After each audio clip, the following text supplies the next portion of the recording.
Cette chronique vous est présentée par Napa Auto Pro en collaboration avec Desharnais, le connaisseur membre du réseau.s. Chez Desharnais, la mécanique, les pneus, on connaît ça. Nous sommes présentement chez Desharnais Pneus et Mécanique et je suis en compagnie de Jean Guéroy. Salut Jean-Guy. Salut Daniel. Jean-Guy, cette semaine, on va parler de quelque chose qu'on a déjà parlé, c'est l'encrassement des motorisations avec les nouveaux moteurs, petite cylindrée, injection directe, turbo.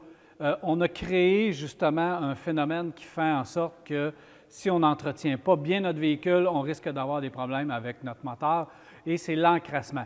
Comment ça se produit, cet encrassement, Jean? Oui, et puis pour poursuivre ce que tu viens de me mentionner, on avait vu ce phénomène-là apparaître sur nos véhicules d'aujourd'hui, qui s'était pointé le bout du nez, cet encrassement prématuré. Parce que de l'encrassement, on a toujours eu ça dans le domaine de l'automobile, dans la mécanique, mais le phénomène qu'on parle depuis environ 3 à 4 ans, qui est beaucoup plus présent dans le parc automobile, c'est les cylindrées qui sont beaucoup plus basses, mais aussi c'est avec le phénomène que les manufacturiers sont rendus très bons, manufacturiers moteurs, qui amènent un mélange air-essence qui est vraiment à la limite pointu, au niveau de la combustion interne. On monte les températures pour que le mélange explose aussi, mais on va chercher le maximum qu'on peut aller chercher. Pourquoi? Pour 2 raisons qui sont très importantes. 1, on est moins polluant, puis 2, bien, on consomme beaucoup moins d'essence. Fait que ça, c'est les 2 objectifs que les manufacturiers avaient en tête depuis de nombreuses années et qu'aujourd'hui, on est rendu à un point dans la courbe. Hein, on parle souvent de courbe, hein, fait que dans la courbe de consommation d'essence, on est arrivé à un sommet où la pollution et la consommation d'essence, on sort vraiment des statistiques intéressantes. Par contre, à l'inverse de ça, on développe une pollution interne dans notre moteur. Cette pollution interne-là est traduite par quoi? Par un encrassement prématuré. L'essence, qu'est-ce que ça fait quand c'est surchauffé comme ça et que c'est très appauvri le mélange? Ça développe du vernis. On appelle ça un vernis. Et puis, c'est la couleur vraiment qu'on voit dans les tubulures d'admission, tout ça. On voit que c'est vraiment une couleur jaune pâle. Puis, c'est vraiment comme un vernis, c'est collant. Et ça vient se coller aux parois de l'admission, de la tubulure d'admission, et aux parois aussi de la chambre de combustion. Et ça, qu'est-ce que ça fait? C'est que votre mélange air-essence, il y a une partie qui est absorbée, ça fait comme une éponge, comme le carbone qu'on avait anciennement dans nos véhicules. C'est un petit peu le même phénomène qui se produit avec ce vernis-là. Et ça circule aussi beaucoup moins bien, parce que la tubulure, on sait qu'une tubulure d'admission, ça a toujours été calibré justement pour que le mélange est plus fluide et rentre beaucoup mieux dans les chambres de combustion. C'est toujours très bien calibré. C'est de plus en plus petit. Puis c'est de plus en plus petit, mais la pression est toujours aussi forte. Mais à ce moment-là, quand on a de l'obstruction de cette façon-là, ça fait en sorte que notre mélange air-essence, rendu à la base, ou ce qui est l'explosion avec notre piston, bien, est rendu appauvri beaucoup et ça donne beaucoup de coûts, moins de performance sur notre moteur, surchauffe du moteur également, et aussi, en même temps, pour le même phénomène, on va consommer un peu plus aussi qu'on devrait consommer. Fait que tout ça réuni ensemble, c'est que notre moteur, on va l'user prématurément. Notre turbo, il en arrache lui aussi. On peut en parler plus tard pour le turbo, c'est une autre paire de manches. Puis les injecteurs. Puis les injecteurs, c'est ce qu'on allait. Fait que là, il faut combattre ça par quoi? Par des nettoyeurs. Quelles sont les solutions à faire et à partir de quand sur notre moteur? Je vais te dire de quoi, non? Puis ça paraît un petit peu osé de dire ça, non?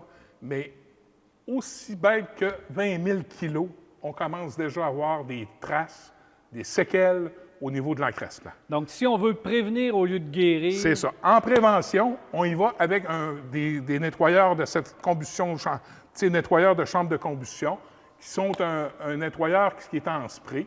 Donc, on va aller directement dans l'admission puis y envoyer ça. C'est un traitement préventif, justement pour empêcher la formation de ce fameux vernis-là, pour pas que notre moteur ait des problèmes plus sérieux. Puis ici, pour le système d'admission d'air, de calibrer justement l'admission d'air, on va utiliser ce nettoyeur-là également.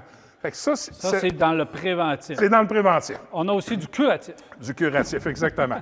Quand on arrive à des traitements qui sont beaucoup plus costauds, qu'on voit qu'on a des problèmes vraiment, puis de ralenti de moteur qui est instable aussi, à ce moment-là, il faut aller avec des produits qui sont directs, qui vont fonctionner uniquement avec ça. Fait qu'on collecte ça sur une machine comme notre homme ici, Alexandre, en arrière, là-dessus. Et sur cette machine-là, on va, autrement dit, bypasser l'admission d'essence du véhicule pour faire fonctionner le véhicule strictement avec ces deux traitements-là. Un traitement pour l'admission, un traitement pour les chambres de combustion. Et à ce moment-là, on fait le traitement dure environ un 3/4 d'heure. Puis, à ce moment-là, tout le système est nettoyé comme il faut. Et quand on repart le véhicule avec l'essence, de voir la différence juste au niveau du RPM, de voir l'accélération, comment est-ce qu'elle prend, c'est foudroyant de voir la différence. Le son du moteur est différent. Le son également est différent. Qu'est-ce que ça dit en résumé là-dessus? C'est que des fois, c'est très subtil. Des fois, on va s'habituer, hein? Notre véhicule, au niveau performance, au niveau ronronnement du moteur, au niveau quand on arrête notre moteur, tout ça, on s'habitue à notre moteur, puis on vient qu'on ne perçoit pas tout à fait les symptômes qu'on pourrait avoir d'encrassement de notre moteur. Mais quand ça nous frappe, puis qu'on a un problème interne majeur, là, à ce moment-là, quand on dit ça va nous coûter, il faut mettre notre main dans notre poche, là, à ce moment-là, on va être peut-être plus sensibilisé à l'entretien de notre moteur. Donc, c'est pour ça que je viens d'en parler beaucoup. C'est un problème qui est présent. Et également, un petit mot en terminant, au niveau des turbos. Turbo, c'est bon, c'est très bien. On a baissé nos cylindrées, on s'est tout mis avec des turbos. On a dit, bon, on règle notre problème, on leur donne la puissance, mais dans le fond, ce n'est pas de la puissance brute, c'est de la puissance nette qu'on n'a plus. Et à ce moment-là, le turbo, lui, c'est fragile. Le turbo, lui, on sait que c'est une turbine. Aussitôt qu'on parle de turbine, pensez à un moteur d'avion, l'entretien que ça prend là-dessus, c'est des turbines. Bien, votre turbo, là, il est fait la même chose que ça. Cette turbine-là, il faut qu'elle vire bien, il faut qu'elle soit toujours bien lubrifiée, puis il faut qu'elle reçoive toujours le bon mélange.